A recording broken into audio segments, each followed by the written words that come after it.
En una oficina vemos un señor, leyendo mientras una joven trabaja concentrada en la computadora de ella. Entonces, él abre un cajón de su mesa se preguntando cuál ítem coger. Dentro del cajón existen varias marcas de cigarrillo y el sujeto queda en duda sobre cuál escoger. En ese momento, la asistente lo llama de presidente y pregunta si él no debería salir en breve. El chef entonces percibe que ya está en la hora de su compromiso. Con un cigarrillo en la boca, él se despide de Itakura y dice que la ve mañana. El ancien del producto y comenta que está apenas saliendo por un instante. La moza pide para él su cuidar y desea buena suerte en la batalla que está por venir. Enseguida, el más viejo camina en dirección a la salida de la sala. Él espera que su oponente ofrezca alguna resistencia y está ansioso por el confronto. La puerta entonces se cierra indicando que el presidente dejó el local. La escena cambia para un local sombrío, identificado como el castillo del rey demonio. Un grupo de héroes surge delante de la fortaleza y el líder dice que finalmente llegó allí. Es el joven de cabello naranja, es conocido como el Salvador Leo. Él cuenta que hace algunos años renació en aquel mundo venido de Japón por el poder de un dios. Una entidad divina aparece para el rapaz y dice que ellos precisan de su ayuda. Entonces, la diosa concede un poder especial y pide para él salvar aquel mundo de la tribu demoníaca. De aquel día el héroe trabajó duro cazando demonios y protegiendo personas con sus aliadas. El joven sonríe agradeciendo a todos, pues fue gracias a ellos que consiguió llegar tan lejos. Una de sus compañeras es Ran, una chica con orejas de gato que parpadea para la pantalla. Otra aliada es Lilia, una espadachina elfa, con cabellos morados y una expresión serena en el rostro. Y también Mahal, una maga rubia, con pendientes verdes que sonríe gentilmente segurando su callado. Mirando para sus compañeras, el joven héroe piensa que realmente es bendecido con óptimas aliadas. Con una mirada determinada, él dice que está todo listo para proseguir con la misión de ellos. Entonces el grupo de héroes entra en el castillo del rey demonio, listos para el confronto final. Ahí adentro ellos encuentran un hombre de traje sentado en el trono del rey demonio de forma imponente. El Salvador Leo grita para el rey. Demonio se preparar, pues su reinado de maldad acaba hoy. Mas el hombre en el trono con un cigarrillo en la boca apenas responde calmadamente que ellos llegaron. Él entonces completa la frase diciendo que los héroes llegaron tarde de más, sorprendiendo al grupo. El joven y sus amigas quedan completamente chocados con la declaración inesperada del hombre. La chica se pregunta si él no es el rey demonio, y quién sería aquel sujeto misterioso. Él pide disculpas a las mozas diciendo que no quería asustarlas con su aparición repentina. En el suelo cerca de sus zapatos vemos algunas colillas de cigarrillo, indicando que él estaba allí hace algún tiempo. El individuo entonces comienza a se presentar para el grupo de héroes que aún está confuso. Él se revela ser apenas un humilde agente de reintegración de posición, dejando a todos perplejos. Leo y sus compañeras quedan aún más confusos, se preguntando qué sería un agente de reintegración. El héroe irritado llama al hombre de demonio sospechoso y pregunta dónde está el rey demonio. El agente responde que pidió para el señor rey demonio salir por un momento y que hoy él en verdad. Él se aproxima de Leo y revela que está allí específicamente por causa del joven Salvador. Sorprendido, el rapaz lleva la mano al rostro mientras una energía extraña comienza a envolverlo. Con una mirada penetrante, la gente encara al joven héroe y comienza a hablar algo chocante. Entonces él coloca la mano en el hombro del rapaz y pregunta si él es Tanaka Naoto. El chico queda completamente paralizado y en shock al oír aquel nombre del pasado. En eso Mahal interviene diciendo que él es el gran Salvador Leo Celestia y no quien el hombre habló. El agente sonríe de forma cínica y comenta que el rapaz realmente subió en la vida no es mismo. Él entonces mira para las compañeras del joven con un aire de desprecio por sus vestimentas y continúa su discurso ácido apuntando para las ropas de ellas que no parecen de guerreras. El más viejo acusa al chico de arrastrar esas mozas inadecuadas para su jueguito de Salvador, revelando entonces que en su vida pasada el joven perseguía mujeres implacablemente y que mientras estaba en libertad condicional, él se encontró con una profesional y algo terrible aconteció. Una imagen fuerte del pasado atinge al rapaz que queda pálido recordando de un acto violento. Desesperado, el joven intenta se alejar de la gente, mas parece preso por una fuerza invisible. El hombre de traje mantiene su mano firme en el hombro del rapaz, demostrando control de la situación. En otras palabras, él dice que una basura continúa siendo una basura, no importa lo que acontezca. El Salvador intenta negar desesperadamente diciendo que no haría algo así y está confuso. El agente entonces se gira para las mozas y pregunta si ellas realmente quieren algo. Él cuestiona si de facto quedan al lado de aquel sujeto por voluntad propia. Las compañeras del héroe quedan chocadas y con expresiones de duda delante de la pregunta. Mahal confía que él dijo ser el héroe, que salvó su vida y la forzó más ahora. Ella se arrepiente. Amon también revela que él la salvó de un comerciante de esclavos y usó eso para coagirla. Lidia complementa diciendo que creía ser por la paz, mas solo aumentó el derramamiento de sangre inútil y él la amenazó. El agente de reintegración oye los relatos de las mozas con una expresión seria y cuestiona si es eso que ellas dicen. El joven héroe entra en pánico e intenta se justificar diciendo que es un malentendido y ellas están confusas. Con una mirada fría, el hombre de traje pregunta si realmente es un malentendido lo que está aconteciendo. Leo recula algunos pasos, claramente intimidado por la presencia imponente de la gente delante de él. Sudando frío, el rapaz percibe que la situación no está como él esperaba y su plan se derrumbó. Él comienza a negar repetidamente la realidad, cambaleando para atrás con sus calzados marrones en destaque. Su rostro muestra puro terror, mientras las palabras negativas ecoan en su mente desesperada. Símbolos japoneses aparecen en la pantalla representando la negación y el caos mental del protagonista. En un brote de rabia, El Salvador grita mandando a la gente callar la boca y sus manos cogen fuego. Él entonces lanza un poderoso ataque de llamas llamado Maxi Flame en la dirección del hombre. El agente y las chicas quedan parados mientras el fuego se aproxima de ellos rápidamente. El hombre de traje encara las llamas con una expresión impasible sin demostrar miedo alguno. Una gran explosión de fuego acontece en el local, engullendo todo alrededor de ellos. El joven héroe observa la escena chocado y confuso con lo que acabó de hacer.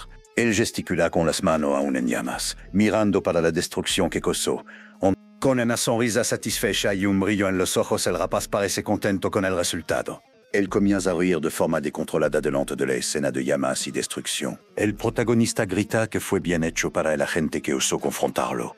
Con una sonrisa maníaca, él declara que cualquiera que amenace su mundo puede quemar hasta virar cenizas. De las llamas, una voz calma dice que fue bueno y una presencia sombría surge lentamente. El joven héroe queda chocado y con un punto de interrogación en la cabeza al ver aquello. Los zapatos del agente de reintegración pisan en el suelo cubierto de cenizas como si nada hubiese acontecido. Él emerge de las llamas completamente ileso, con sus ojos brillando en azul y un cigarrillo en la mano. El hombre comenta que gusta de tipos con espíritu, como el joven héroe sabe. Leo y sus compañeras miran incrédulos para el agente que está parado tranquilamente entre la sombra. El rapaz grita desesperado preguntando por qué el ataque no tuvo efecto ninguno en el hombre. El agente entonces coge otro cigarrillo de su cartera de la marca Hi-Height, demostrando calma. Las chicas miran para el hombre con miedo y aprensión delante de su resistencia impresionante.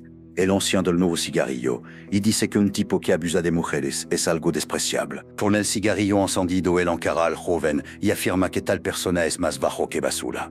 El protagonista queda aterrorizado con la intensidad de la mirada de la gente y la frialdad de sus palabras. Él comienza a temblar y sudar, frío, se preguntando quién diablos es aquel hombre. El rapaz no consigue entender cómo alguien puede ser tan poderoso y resistente a sus ataques. El agente se aproxima del joven y asegura su pulso con firmeza, demostrando superioridad.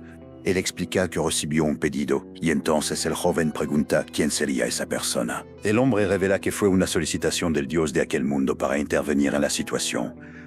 Leo queda aún más chocado y confuso al oír que el propio dios está envuelto.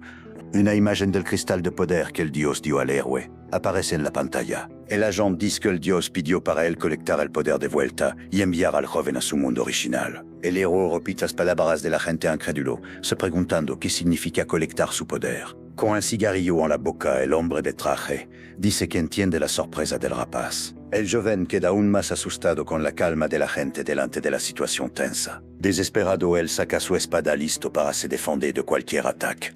Entonces, él grita para el hombre, no se aproximar más empuñando su arma con furia. El Salvador amenaza a la gente diciendo que si él llega más cerca no terminará bien para él. Mas el hombre de traje continúa caminando en dirección al joven, ignorando sus amenazas. Leo repite a los berridos para el agente no se aproximar más, claramente apavorado. El más viejo encara al rapaz con una mirada seria y determinada sin demostrar hesitación. El héroe siente un escalofrío y sus ojos azules demuestran el miedo que lo consume. Con un grito desesperado, él ataca a la gente con su espada en llamas. El hombre de traje apenas observa el ataque con el cigarrillo en la boca, completamente tranquilo. Él entonces usa su tarjeta de visitas para bloquear la espada en llamas del joven. El rapaz queda completamente chocado al ver su ataque poderoso ser parado tan fácilmente. El agente dice que aún no se presentó y asegura la espada del héroe con su tarjeta. Él entonces revela que es del servicio de Colecta Lotus mientras el humo del cigarrillo envuelve la tarjeta. Y se presenta como el presidente de la agencia, dejando al joven aún más confuso. Con una sonrisa,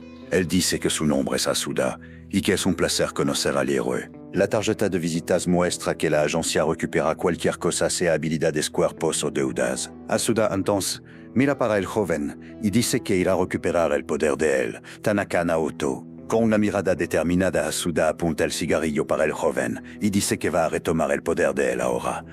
El héroe maldice desesperadamente mientras sus osos se agrandan de puro pavor y sudor escurre por el rostro. Las compañeras de él observan la escena con expresiones de miedo y aprensión delante del poder de la gente. Cadenas surgen de la nada y comienzan a envolver el cuerpo del joven que entra en pánico. Él grita desesperado intentándose liberar de las cadenas que lo prenden con fuerza. Las chicas miran chocadas para lo que está aconteciendo con su antiguo líder. Ron es la primera a ser envuelta por las cadenas que surgen del suelo con una aura sombría. Enseguida, Lilia y Mahal también son presas por las cadenas mágicas, quedando inmovilizadas. El joven héroe observa impotente a sus compañeras ser capturadas por las cadenas misteriosas. Las chicas gimen de dolor y incomodidad, mientras las cadenas las aprietan con fuerza. Con el rostro sombrío, el rapaz dice que se rehúsa a aceptar esa reviravuelta de los acontecimientos. Él asegura las cadenas con fuerza y grita para el presidente salir de allí inmediatamente. Asuda apenas lo encara con una expresión seria e impasible delante de las amenazas del joven. El héroe entonces agarra a Mahal por los cabellos con una mirada maníaca y amenazadora. Con la lengua para afuera, él dice que va a acabar con todas ellas, una por una. El presidente observa la escena con sus ojos brillando en naranja, demostrando su furia contenida. Las chicas miran para su antiguo compañero con asco y desprecio por su actitud cobarde. Ran extiende su mano con garras afiladas y dice que alguien como él no es un salvador. Pequeñas partículas de luz comienzan a emanar de las cadenas que prenden a las mozas. Con lágrimas en los ojos, Ran grita que él es un monstruo vistiendo piel humana. El héroe grita para Ran callar la boca, completamente enfurecido con sus palabras acusadoras. La chica gato gime de dolor mientras las cadenas la aprietan aún más fuerte. Desesperado, el joven dice que no importa lo que él hizo, pues aquel mundo precisa de él. Asuda observa la escena y comenta que los verdaderos colores del rapaz finalmente están apareciendo. Con una sonrisa cínica, él dice que el último tipo de quien él colectó algo dijo cosas parecidas. Entonces él asegura el cigarrillo y pregunta si esa es una tendencia ahora entre los deudores. El héroe lo encara con odio y pregunta qué él quiere decir con aquello. El presidente explica que cuando se trata de las cosas que los inútiles piensan todos acaban iguales. Con una mirada sombría, él afirma que es así que las cosas son y no hay cómo cambiar. El joven cae de rodillas gimiendo de dolor, mientras una energía extraña lo envuelve. Rayos morados comienzan a salir de su cuerpo, y él grita desesperadamente de agonía. Sus ojos quedan rojos y venas saltan en su rostro, demostrando el dolor intenso. Él grita el nombre de su cuerpo, como si estuviese perdiendo el control de sí mismo. La cadena que prenden a las chicas comienzan a brillar con una luz naranja intensa. Ella gritan de dolor y miedo mientras las llamas las envuelven completamente. Asuda sonríe satisfecho con el cigarrillo en la boca, observando la desesperación del joven. Con un chasquido de dedo, él usa su poder para intensificar el sufrimiento del rapaz. El agente se gira de espalda para el héroe y sus compañeras, demostrando indiferencia. La cadena que prendían las piernas del joven se sueltan repentinamente. Ron y Lilia miran confusas para la situación sin entender lo que está aconteciendo. La cadena que prendían a las chicas se sueltan completamente dejándolas libres. El joven mira para sus manos confuso mientras las chicas observan la escena perplejas. Su capa azul revolotea mientras él siente su poder se desvaneciendo rápidamente. Él cae de rodillas sintiendo su fuerza sumir de repente sin entender el motivo. El agente de reintegración se aproxima del rapaz que está caído en el suelo enflaquecido. Asuda asegura el cristal de poder del joven y anuncia que la reintegración está completa. Con el cristal en la mano, él agradece al rapaz mientras fuma su cigarrillo tranquilamente. Él comenta que el joven mostró sus verdaderos colores espléndidamente y la reintegración fue limpia. El presidente entonces pregunta cómo él se siente al volver al cuerpo de Tanaka Naoto después de tanto tiempo. El rapaz mira para sus manos y rostro chocado al percibir que su apariencia mudó. Asuda repite la pregunta con una sonrisa cínica, aprovechando la desesperación del joven. El antiguo héroe mira para sus manos envejecidas y pregunta qué está aconteciendo. Él toca su rostro barbudo y con cabellos largos, completamente incrédulo con la transformación. Las chicas miran para él con asco y preguntan si aquel realmente es Leo. Desesperado, él grita que no es otra persona y pide para Asuda devolver su poder. El presidente cuestiona si el joven cree que Dios se arrepintió de haber escogido a la persona errada. Tanaka Naoto queda chocado y dice que aquello es imposible de acontecer. Él agarra a la cabeza en desesperación, mientras Asuda afirma que él es apenas Tanaka Naoto-kun. El agente entonces pisa en la cabeza del rapaz con fuerza demostrando su desprecio. Asuda dice que él dio muchos problemas a Katagi-san y que todo acaba ahora pues no vale la pena. Tanaka Naoto gime de dolor, mientras el pie de Asuda presiona su cabeza contra el suelo. Desesperado, él implora por perdón agarrando la pierna de la gente y pidiendo clemencia. El presidente saca el celular del bolsillo y dice que no hará aquello de nuevo. Él hace una llamada se presentando como Lotus de Asuda y dice que tiene el cuerpo y pueden venir. Con el celular en la mano, él se prepara para la próxima etapa del plan. Asuda mira para Tanaka y dice que le dará una chance dejando al hombre confuso. Entonces, él se gira y anuncia que es una chance de renacer mientras una luz fuerte surge. Un camión blanco aparece en alta velocidad con los faros encendidos en la dirección de ellos. Las chicas y Tanaka quedan chocados y asustados con la aparición repentina del vehículo. El camión para bruscamente levantando polvo y sorprendiendo a todos en el local. Un hombre alto y fuerte desciende del camión y para delante de Asuda y Tanaka. El presidente comenta que él fue rápido y el recién llegado dice hola casualmente. Asuda explica que acabó de volver de un socio de negocios y el otro siempre ayuda mucho. El hombre del camión es revelado como el maestro de las cargas, una criatura con apariencia extraña. Tanaka grita apavorado llamando al ser de monstruo mientras las chicas observan asustadas. El maestro de las cargas pregunta si Tanaka es la mercancía y Asuda confirma garantizando la seguridad del contenido. La criatura comenta que estaba procurando un minero y Asuda sugiere usar la transformación para ghouls en un goblin. Tanaka queda chocado y pregunta sobre qué transformación ellos están hablando desesperado. El maestro de las cargas agarra la cabeza de Tanaka con su mano fuerte y grotesca, con una sonrisa siniestra. Él dice que está bueno pues no hay daño ni descomposición en el cuerpo. El ser grotesco entonces menciona que los blindados son caros y Asuda responde que el negocio está cerrado. Con eso la criatura afirma que él podrá ser usado por 200 años y el resto depende del maestro. En ese momento, la mano del maestro de las cargas agarra brutalmente los cabellos de Tanaka. Él es arrastrado en dirección al camión mientras grita desesperadamente para ser soltado, y el presidente observa. El antiguo héroe es lanzado con violencia al suelo dentro del vehículo oscuro. Caído, él siente mucho dolor y percibe cadenas próximas a un pie desconocido. Entonces él toca el propio rostro aún chocado con su nueva apariencia y la situación terrible.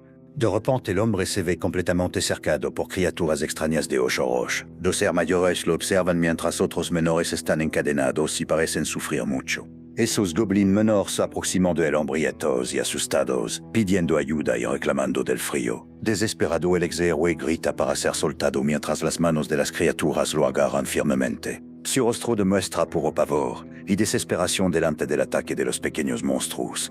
Del lado de fuera, el maestro de las cargas y Asuda observan la escena se desenrolar tranquilamente. Tanaka entonces grita, preguntando si esa es la chance de renacer que la gente había mencionado antes. Con una sonrisa cínica, el presidente confirma que él de facto renacerá. Él continúa diciendo que el rapaz va a renacer más como humano mientras los goblins lo aseguran. Asuda entonces completa que no recuerda de haber dicho que él renacería como un ser humano. Un sonido alto de impacto ecoa en el local como si una puerta pesada hubiese sido cerrada. La puerta del camión se cierra revelando un logo sonriente y gritos de socorro vienen de dentro. Las chicas que antes acompañaban al héroe observan todo completamente horrorizadas y sin reacción. El camión acelera rápidamente y parte llevando a Tanaka para un destino desconocido y sombrío. A lo lejos, el maestro de las cargas se despide del presidente, diciendo que lo esperará nuevamente. Asuda entonces se gira para las chicas y pregunta sorprendido por qué ellas aún están allí. Las mozas continúan paralizadas de miedo y shock sin saber qué hacer o decir. El agente de reintegración las encara con una mirada cuestionadora,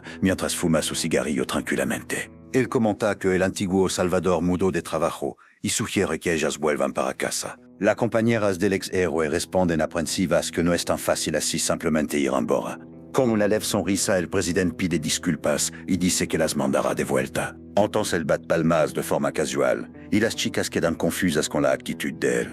Azuda continúa fumando su cigarrillo calmadamente cerca del trono del antiguo castillo imponente. Él las aconseja seriamente a no ser engañadas por alguien como Tanaka nuevamente en el futuro. El agente entonces se gira y camina para lejos del castillo bajo la fría luz de la luna llena. Ya distante, él coge su paquete de cigarrillos y percibe que está completamente vacío. Eso lo deja visiblemente irritado, y él rezonga una plaga por causa del imprevisto. El hombre piensa consigo mismo que precisa comprar más cigarrillos en el camino de vuelta para casa. La escena entonces cambia para un área urbana movimentada conocida como Castillo del Dragón Negro. Vemos una mujer de largos cabellos blancos y vestes elegantes andando por un callejón pareciendo perdida. Ella murmura para sí misma que la oficina de Lotus Sound debería estar por cerca en aquella región. La moza reclama que las calles y los edificios de la ciudad son muy complicados y difíciles de entender.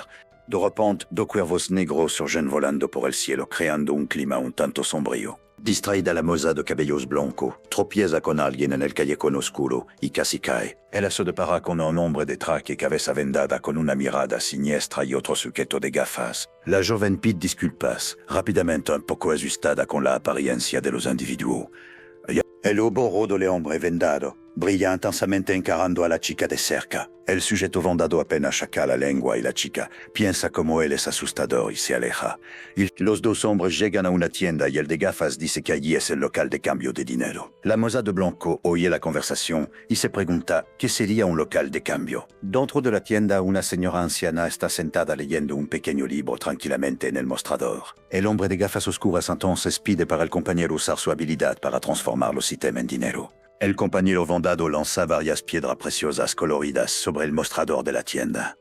La señora coge las joyas y el hombre de gafas dice para ella caprichar en la evaluación. La anciana entonces entrega un pequeño fajo de dinero diciendo que es el valor menos la tasa del servicio. El hombre de gafas coge el dinero y pregunta incrédulo si es solo aquello mismo. La joven, observando de lejos, se pregunta si la viejita va a quedar bien, pues el otro gritó que ella los robó. El tipo de gafas saca un cuchillo y amenaza a la anciana, preguntando si ella quiere aprender el valor con dolor. La señora calmadamente levanta la mirada del libro y pregunta si él está hablando con ella. Los dos criminales quedan sorprendidos y un poco confusos con la reacción inesperada de la viejita. En esos instantes, la mujer se transforma en una cobra gigante y manda a los dos callar la boca inmediatamente. La moza de cabello blanco queda completamente chocada con la transformación repentina de la señora. La criatura serpiente entonces envuelve a los dos hombres con su cuerpo fuerte apretándolos. La criatura serpiente asegura las joyas y reclama que son basura y que intentan engañarla con ellos. Con eso ella aprieta el rostro del hombre de gafas y amenaza a rasgar la boca grande de él. La entidad, con una sonrisa medrosa,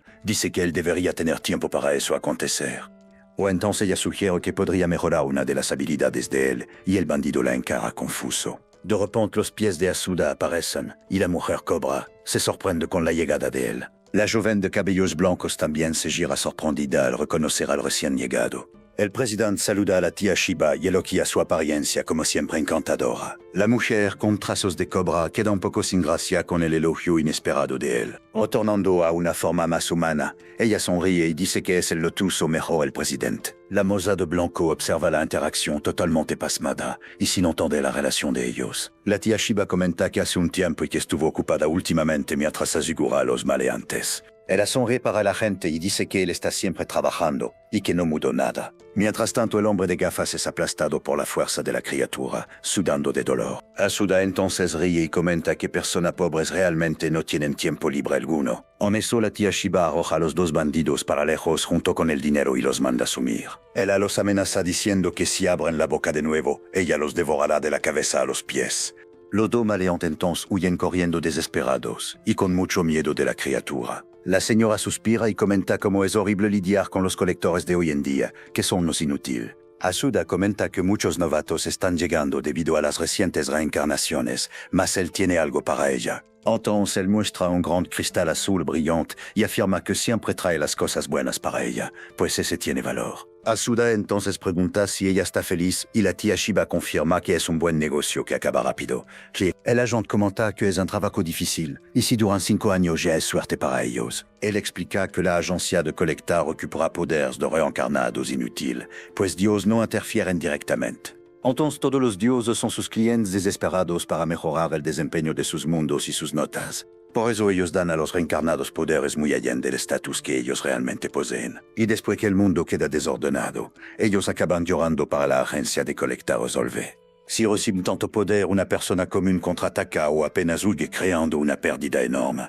El presidente concuerda con la cabeza y dice que no es sorprendente que eso no dure mucho. Tía Shiba entonces pregunta si él tiene alguna pista de colecta ya que hace eso hace tanto tiempo. El agente de reintegración rasca el mentón y piensa un poco sobre cuál consejo podría dar. Él dice que es como pelar un huevo crudo, sin quebrar solo sacando lo que está dentro. Asuda continúa pensativo sobre la metáfora mientras la señora lo observa con atención. La tía Shiba ríe alto y confiesa que no entendió absolutamente nada de aquella explicación. Él agradece y se despide mientras ella saluda con la mano y pide para él volver otras veces. Cuando el agente sale de la tienda, la mujer de cabellos blancos lo llama y él se gira. Asuda mira para ella y con un cigarrillo en la boca comenta que ella con certeza es una diosa. La moza se presenta como Arteus y agradece por el haber cuidado de Tanaka Naoto. El presidente responde que todo bien y que el pedido corrió bien mientras ella agradece nuevamente. Arteus entonces pregunta qué Tanaka está haciendo ahora y si él puede contar a ella. El agente responde que él está recomenzando y trabajando muy duro y la diosa cuestiona sobre el trabajo. El agente explica que el cuerpo de él fue bastante modificado y que debe llevar unos 200 años de trabajo. La diosa queda chocada con la información y exclama que eso es de más y muy cruel, con una mirada sombría. El presidente cuestiona si ella realmente cree que es de más el tratamiento. Mientras cuervos graznan por cerca, él dice que es una cosa irritante de huir de ella. Él recuerda a Ateus que ellos son la agencia de colecta del fuerte dragón negro, y allí es diferente. El hombre de traje afirma que la moralidad y ética divinas de ella no funcionan en aquel lugar sombrío. Con eso, él recuerda a la joven que fue ella quien pidió por el servicio al final de cuentas. La moza de largos cabello blanco queda sin palabras, apenas comenzando a decir que aquello es. Entonces la gente la aconseja a no volver más allí si quiere continuar bonita y joven como está. Momentos después vemos al protagonista comiendo una rosquilla en un banco, mientras una pluma negra cae del cielo. Su teléfono suena y una voz femenina pregunta dónde el presidente está en aquel momento. Él responde con la boca llena de rosquilla que está volviendo para casa de la oficina. La moza llamada, Byakusan, informa que tiene nuevos clientes para él, pidiendo una reunión y sus informaciones. Ella menciona a un reencarnado que vive calmo cerca de la casa de él, mas con un índice de felicidad anormalmente alto. La escena cambia para persona feliz recibiendo un té de champiñón especial de alguien misterioso. Un hombre rubio sonriente llamado Magna Sama ofrece el té diciendo que hay lo suficiente para todos allí.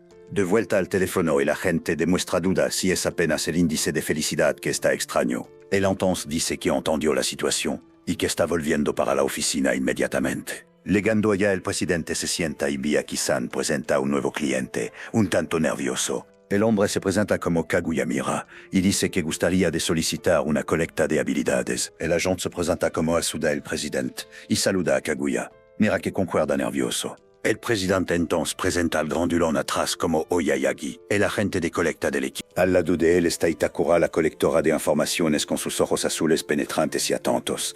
Kaguya Mira parece un poco intimidado, mas Asuda lo llama para detallar el pedido que él tiene. El cliente comienza a explicar sudando que se trata de un reencarnado que ellos recibieron recientemente. Él muestra una joya verde y recuerda que preguntaron si él estaba bien apenas con habilidades de creación. Kaguya recuerda que el reencarnado respondió que estaba todo bien, apenas con esas habilidades específicas. El hombre rubio entonces confirmó con una sonrisa que estaba todo cierto y que quería aquello. El Magna Sama dijo que vivir una vida lenta siempre fue su sueño desde mucho tiempo atrás. Asuda comenta que vida lenta es la tendencia reciente y pregunta qué más aconteció después. El cliente explica que por alguna razón el valor de felicidad de la región donde el reencarnado vive no para. El hombre rubio aparece cercado por personas sonrientes y un clima de alegría contagiante en el aire. Kaguya muestra un gráfico indicando que mantener el equilibrio del mundo con rabia, tristeza y placer. Él continúa diciendo que eso es una condición necesaria para sustentar el desempeño de la gestión del mundo. Desesperado, el cliente afirma que si el desempeño continúa cayendo así, él no podrá continuar siendo un dios. El agente entonces comenta que esos tipos de cosas generalmente son apenas casos problemáticos y simples. Kaguya se curva implorando para el señor Lotus hacer alguna cosa, pues él es su única esperanza.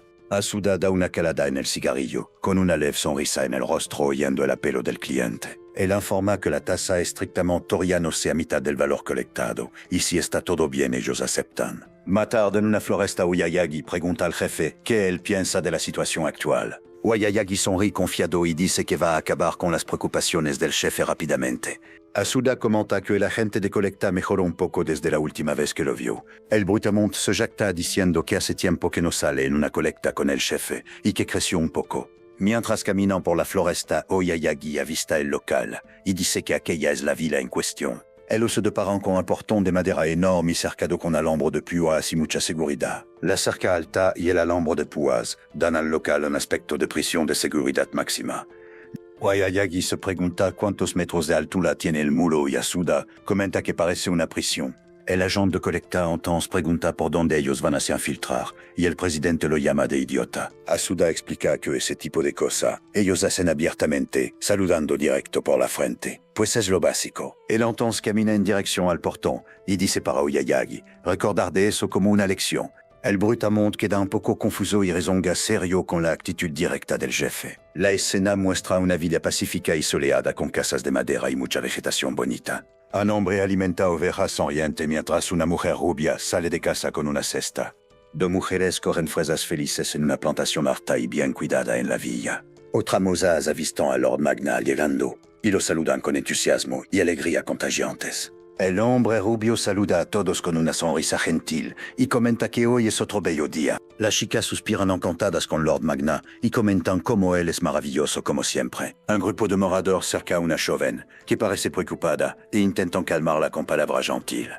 Un hombre más viejo dice a Marie que ella está se preocupando de más con alguna cosa. Otra mujer sonriente completa diciendo que él volverá eventualmente para tranquilizar a la joven aflita. Marie llora diciendo que su marido dejó la villa hace 3 meses y teme que algo haya acontecido. Lágrimas escurren por el rostro de la joven mientras ella solloza preocupada con el destino de su amado. Lord Magna se aproxima y gentilmente enjuga una lágrima del rostro de Marie con sus dedos. Él pide para la moza no llorar y ella lo mira sorprendida y un poco confortada por la presencia de él. El hombre rubio explica que envió a Thomas para una ciudad distante para buscar ingredientes de té importantes. Marie aún parece preocupada y dice que mismo así es difícil. No se sentirá aflita con la situación. Entonces Lord Magna ofrece a ella un pequeño frasco con un líquido morado y pide para ella beber. Él dice que preparó aquello especialmente para Marie mientras los otros moradores observan curiosos. Con una sonrisa gentil, el hombre rubio afirma que es un té especial para calmar a la joven. Marie abre el frasco con cuidado y un leve aroma se esparce por el aire de la villa tranquila. Ella lleva el frasco a los labios y bebe el líquido morado lentamente sintiendo su sabor. Mientras bebe, una energía morada parece emanar de ella y una niebla la envuelve por un instante. Una gota de líquido oscuro cae y se esparce como tinta en el agua, creando un efecto visual. Después de beber, Marie suspira satisfecha y comenta que el té es delicioso y muy reconfortante. Ella se levanta y dice que se siente extraña, pues estaba tan para abajo más. Ahora no parece gran cosa. Los otros moradores sonríen y dicen que ese es el espíritu y que una sonrisa combina más con Marie. Lord Magna sonríe satisfecho al ver a la joven más animada y tranquila después de beber el té. Los moradores comentan que la villa realmente se iluminó desde que Lord Magna llegó allí. Ellos agradecen al hombre rubio, diciendo que gracias a él pueden vivir con sonrisas y felicidad. Lord Magna responde humildemente que es una exageración y que él apenas quiere que todos en la villa sean felices. Los moradores se reúnen en vuelta de Lord Magna agradeciendo y elogiando su bondad y generosidad. El hombre rubio piensa consigo mismo que haría cualquier cosa para proteger aquella felicidad como esperado. De repente una oveja comienza a mordisquear el pantalón de Uyayagi, que se asusta con el animal.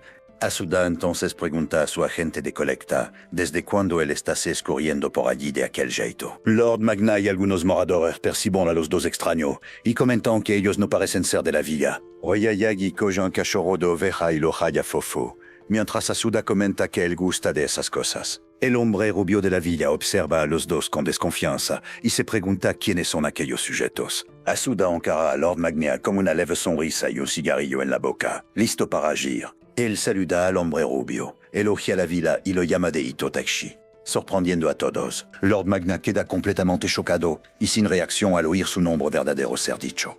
Los moradores cuchichean se preguntando quién es Itotachi y si podría ser el propio Lord Magna. El hombre rubio se pregunta por qué aquellos extraños saben su nombre y quiénes ellos realmente son. El presidente de la agencia de colecta encara al blanco con una mirada seria y determinada a cumplir su misión.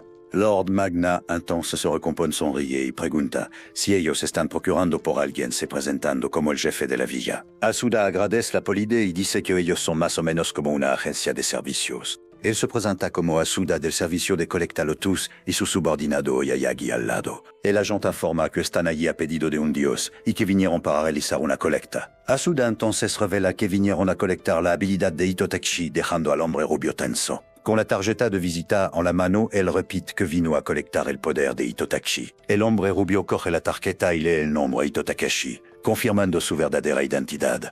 El hombre rubio entonces sonríe y cuestiona si tal vez hubo un engaño, pues su nombre es Magna. En eso, el agente de colecta se gira para su subordinado y pregunta si los datos de ellos están errados. Enseguida, el presidente de la agencia lee, en voz alta, el histórico del blanco Itotakeshi y sus actividades pasadas. Al oír su pasado, el líder de la villa queda visiblemente chocado y comienza a sudar frío con la revelación. Asuda.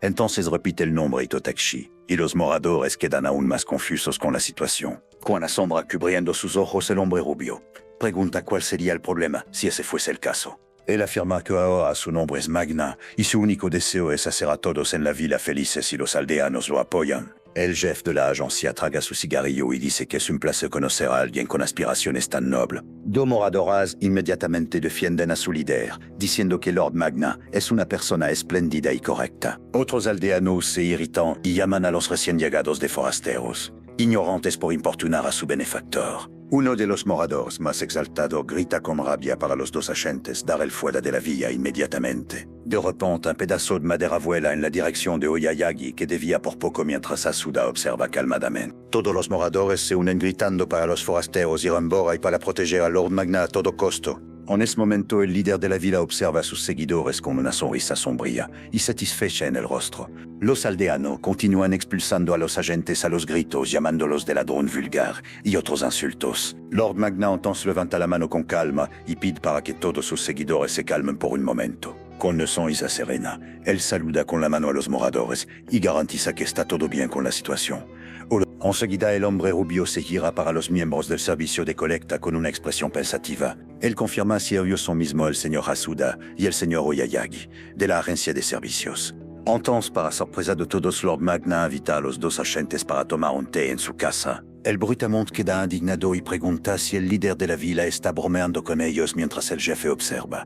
Asuda entonces comenta que está conmovido con la recepción y cuestiona nuevamente si él es Itotakeshi.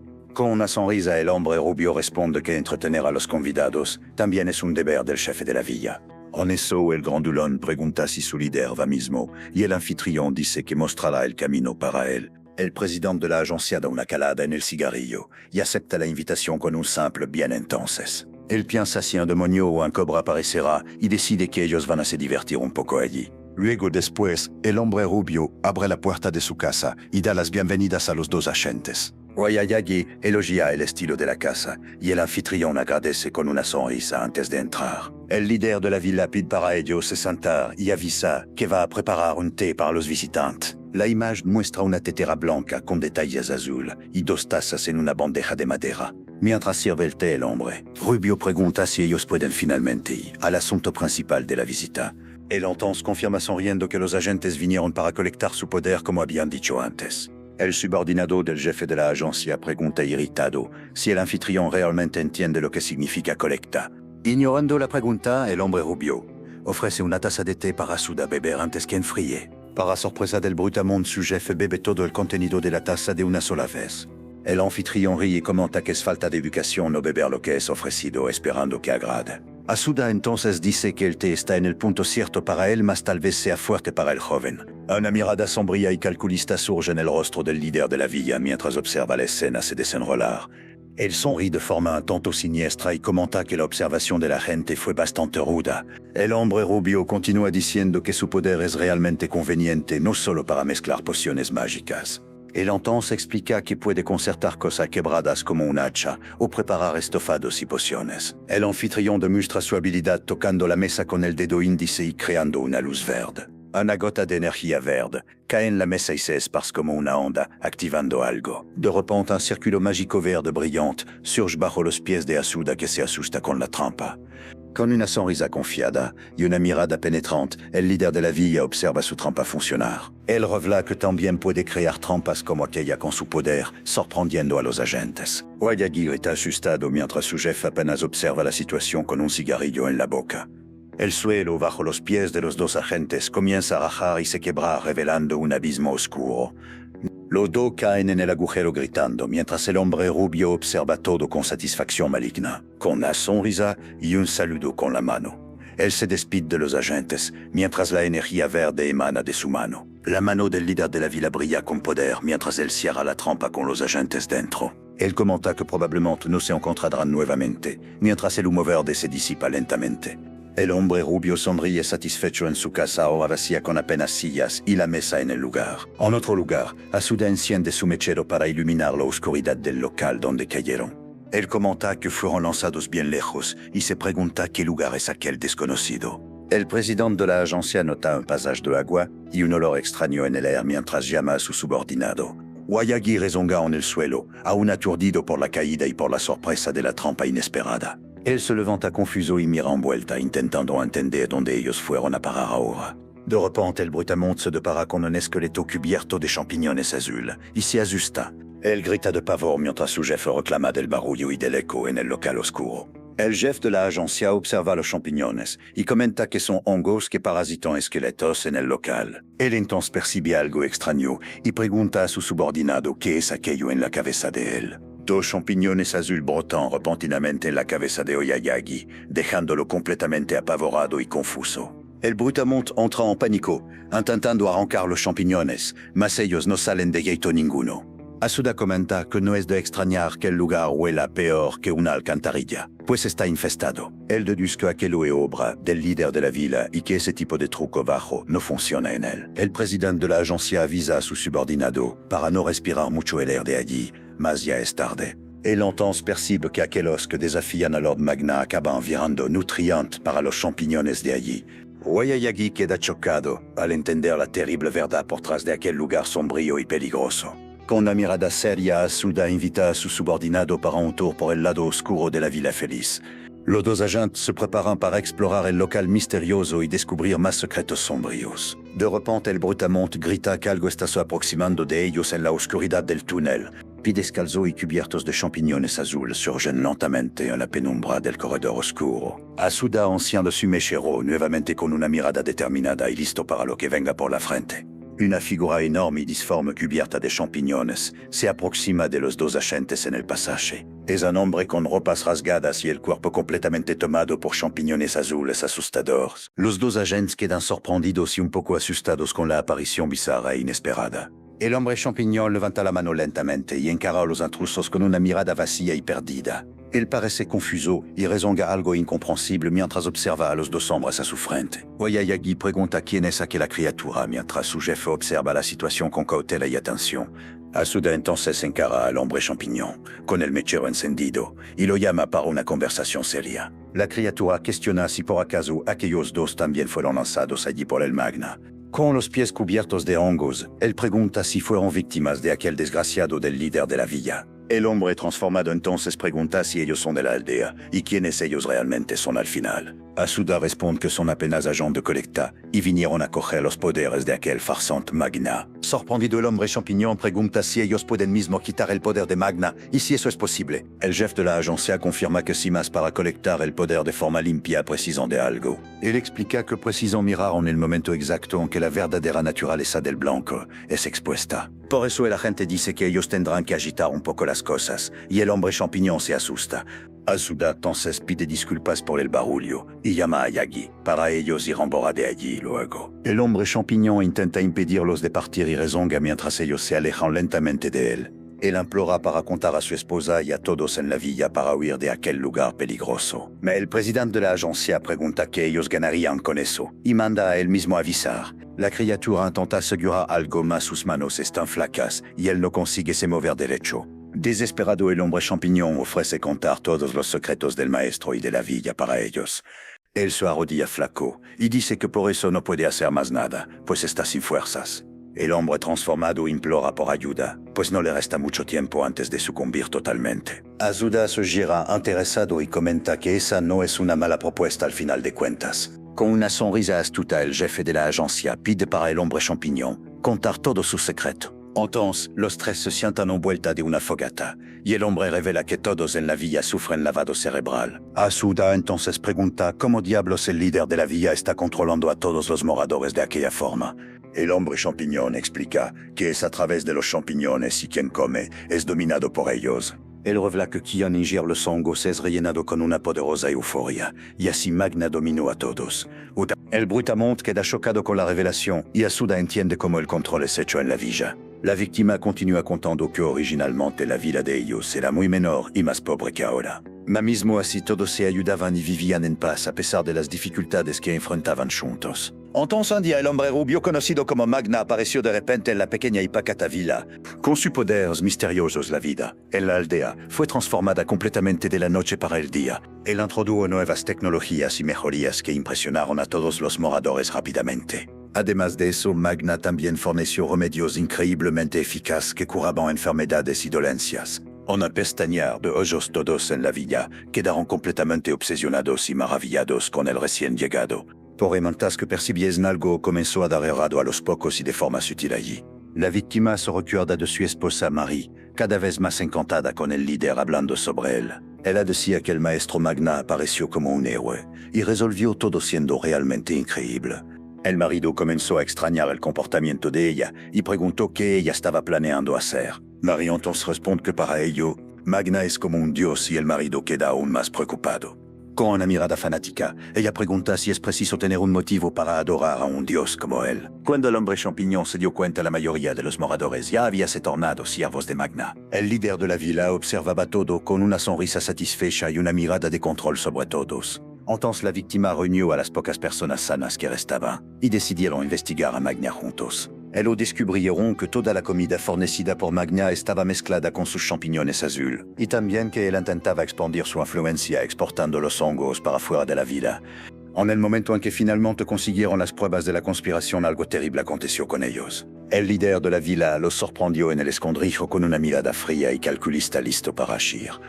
Con una sonrisa siniestra, Magna dijo que una rata de alcantarilla ganando sabiduría no lleva a la felicidad. Todos los compañeros de la víctima, excepto él, fueron drenados de sus nutrientes por los champiñones y murieron. El brutamonte queda indignado y percibe que Magna usa a los moradores como ingredientes para los champiñones. Azuda comenta que es un esquema ingenioso y bien elaborado para mantener el control total de la villa.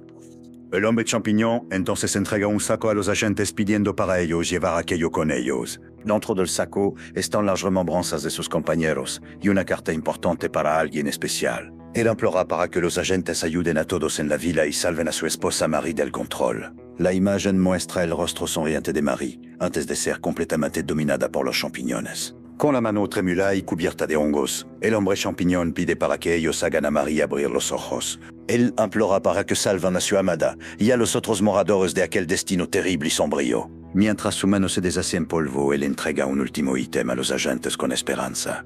El presidente de la agencia corre el objeto y dice que entendió el pedido del hombre champiñón moribundo. Él agradece por las buenas informaciones y por la confianza depositada en ellos para resolver la situación. El hombre champiñón agradece con sus últimas fuerzas y pide para ellos cuidar del resto de allí en delante. Azuda observa el cuerpo del hombre se deshacer en polvo blanco mientras asegura el ítem recibido. Con una mirada determinada y seria, el jefe de la agencia se prepara para enfrentar al líder de la villa.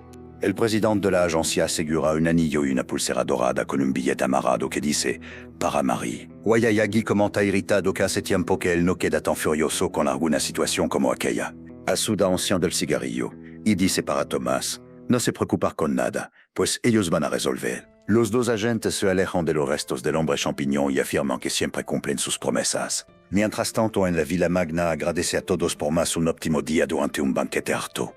Con una sonrisa radiante, él pide para todos ser gratos por las bendiciones diarias que reciben allí. Los moradores entonces brindan y agradecen al maestro Magna con alegría y entusiasmo contagiantes. Todos levantan sus copas de vino y brindan a la felicidad y prosperidad de la villa feliz. De repente, una enorme explosión acontece cerca del banquete, asustando a todos los presentes en el local. Los moradores gritan confusos y asustados con la explosión repentina y el barullo ensordecedor. Asuda soge del humo, con un cigarrillo en la boca, y saluda al líder de la villa. Con un simple él comenta que parece que todos están reunidos allí y que ellos tal vez estén un poco atrasados. Los dos agentes se aproximan y dicen que la calurosa recepción de Magna los atrasó un poco. El líder de la villa queda sorprendido y pregunta cómo ellos consiguieron entrar allí nuevamente en la fiesta. Wayayagi manda a Magna colar la boca y se preparar, pues él es un monstruo y va a parar caro. Asuda entonces pide para todos se reunir, pues él tiene algo importante para revelar a ellos. Con una mirada seria, el presidente de la agencia dice que va a mostrar a todos la verdad de aquella villa feliz. Él entonces se ofrece para mostrar la verdad sombría por tras de la aparente felicidad de aquel lugar. Los moradores quedan confusos y asustados con la revelación mientras Magna observa todo atentamente. El líder de la villa encara a los agentes con una mirada fría y desconfiada sin decir una palabra. Asuda dice que toda la comida que el maestro Magna fornece para ellos tiene algo mezclado dentro. Él entonces muestra un champiñón azul brillante para todos los moradores chocados con la revelación. Algunos moradores cuestionan si esa es la tal verdad y hallan gracia de la acusación de los agentes. Ellos dicen que el champiñón tiene un efecto medicinal increíble y que todos ya sabían de eso. El jefe de la agencia pregunta si es mismo así y si ellos también saben cuál es el ingrediente principal.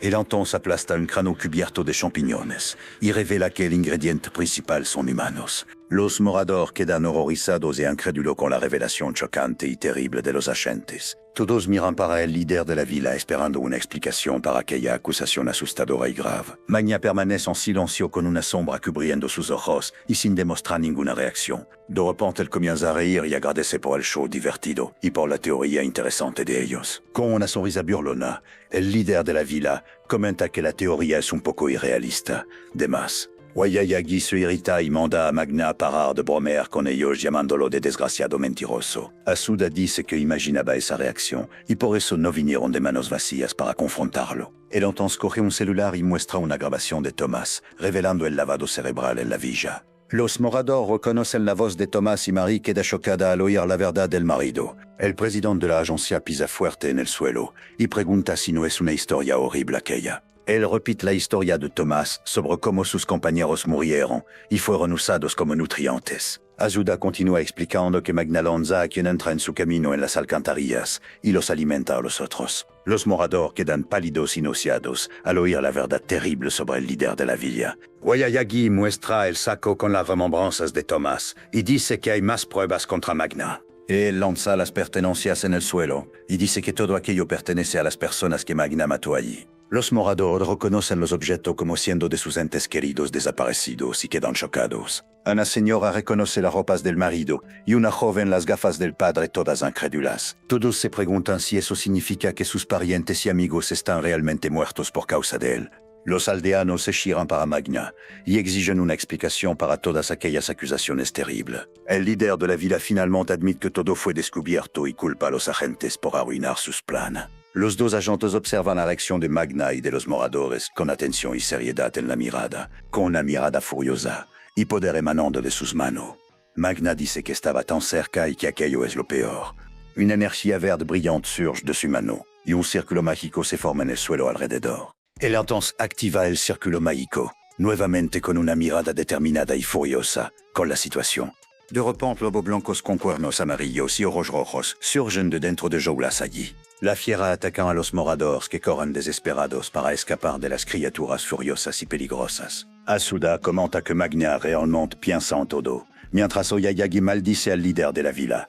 Con una sonrisa confiada, el hombre rubio dice que aquello no es nada y que ellos van a pagar caro. Magna se gira para los agentes con los brazos abiertos y dice que ellos van a se responsabilizar por todo. Un círculo mágico aún mayor se forma bajo sus pies emanando una poderosa energía verde y siniestra. Él entonces invoca un orco enorme y musculoso, diciendo que su orgullo y alegría será el oponente de ellos. Los dos agentes quedan impresionados con el tamaño de la criatura que es mayor que Oyayagi. Con una sonrisa maligna y una mirada de odio, Magna ordena que su criatura aplasta a los dos intrusos. El orco levanta su hacha y se prepara para atacar a los agentes con furia y fuerza bruta total. Asuda encara al orco con una mirada seria y un cigarrillo en la boca listo para la lucha. El hacha del orco desciende. Con fuerza más Oyayagi lo bloquea con su propio cuerpo transformado. El líder de la villa queda sorprendido al ver que el brutamonte ahora tiene una forma de cocodrilo verde. Oyayagi, en su forma de cocodrilo, encara al orco y pregunta qué diablos él piensa que está haciendo. Él dispara a su jefe, deja al monstruo del brutamonte con él, y Asuda concuerda con la idea. El presidente de la agencia dice que está contando con su subordinado mientras observa la lucha comenzar. El orco intenta golpear al cocodrilo más. Él asegura el puño de la criatura con fuerza y determinación. Oyayagi entonces gira al orco en el aire y lo arroja contra una casa de madera, destruyéndola. La casa explota en pedazos con el impacto del cuerpo del orco arrojado con fuerza total. El cocodrilo encara al orco caído en los escombros y lo provoca para continuar la lucha entre ellos. Él pregunta cuál es el problema y llama al orco para enfrentarlo nuevamente si tiene coraje. Magna observa la lucha y comenta que el subordinado de Asuda es sorprendentemente fuerte y resistente. El líder de la villa entonces chasquea los dedos y decide que en ese caso él mismo va a cuidar de la gente. Los lobos blancos continúan atacando a los moradores que intentan se defender de las fieras feroces y crueles. Con una sonrisa confiada, Magna pregunta si puede quedar con Asuda, si consigue acabar con él. De repente, los lobos cercan al presidente de la agencia listos para atacar bajo el comando de Magna. Asuda encara a los lobos con desdén y comenta que ellos son completamente indisciplinados y sin treino. Él entonces dice que va a enseñar algunas maneras para aquellas criaturas salvajes y descontroladas allí. Con un simple comando de sienta, los lobos paran el ataque y obedecen a la gente sorprendidos. Asuda sonríe y dice que él es quien va a enseñar buenas maneras para aquellas fieras malcriadas. Los lobos blancos ahora están sentados y calmos, como si fuesen cachorritos bien comportados y dóciles. Asuda encara a Magna y pregunta qué tipo de truco de magia él va a mostrar enseguida ahora. El líder de la villa chasquea los dedos con una mirada irritada y un brillo rojo emana de su mano. Con un puño en el aire, él libera un humo rojo que se esparce rápidamente por el local. El presidente de la agencia percibe la táctica y pregunta si Magna está jugando sucio con una cortina de humo. Los moradores gritan asustados con el humo denso que cubre todo y dificulta la visión de ellos. Algunos comienzan a toser y reclamar que no consiguen respirar derecho con aquel humo extraño. Mary pide ayuda a Tomás mientras se siente sofocada y flaca por el humo rojo y denso. Ella surge del humo apuntando para algún lugar con una mirada determinada y llamando por Magna. El líder de la villa aparece sonriendo y dice que finalmente la encontró allí en el medio de la confusión. Él intenta asegurar a Mary, mas ella se aleja y grita que no cree más en él de hate. Ninguno. Magna entonces dice que si él apenas acaba con el pretendiente de ella, ellos podrán vivir felices para siempre. Asuda comenta que el líder de la villa no parece del tipo que huye más.